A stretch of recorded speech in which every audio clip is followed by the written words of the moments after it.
Representative Jim Ott spoke to the Rotary Club of Milwaukee Tuesday to give his take on global warming. Ott was a meteorologist for many years before becoming a lawmaker, and he's not convinced humans are changing the climate. However, he says be on the lookout for the state to try to pass global warming laws very soon. Here in Wisconsin, we have Governor Doyle's Global Warming Task Force that has recommended extensive legislation, and the latest word I've heard is that that legislation is going to be introduced later this week. I'll see what happens if it comes out or not later this week, because I've been hearing for quite some time that the legislation was going to be introduced soon. I think there's probably a little bit of disagreement among the people putting the legislation together exactly what should be in that legislation, but I understand it's going to be quite an extensive package right here in Wisconsin at the state level so we can do our part to fight global warming. The possible bill could include new renewable energy requirements for Wisconsin power companies. The current law requires 10% of all electricity sold in the state come from renewable sources within the next 5 years.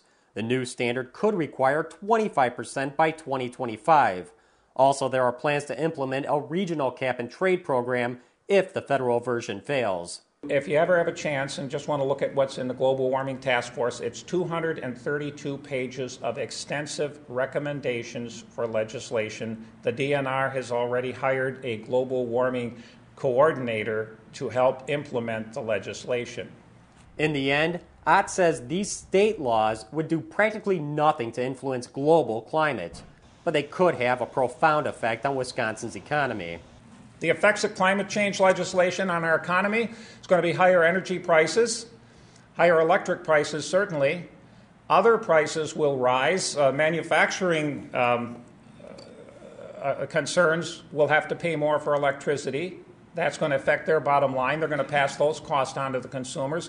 We're going to have more government bureaucracy because somebody's going to have to take care of all of making sure that all of these laws are enforced. It probably will be the DNR, and I do think it's going to cost our economy some manufacturing jobs, maybe a considerable number of manufacturing jobs. You've heard about green jobs.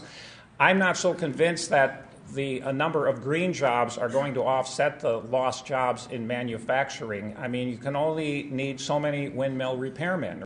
For the MacIver Institute, I'm Bill Osmolsky.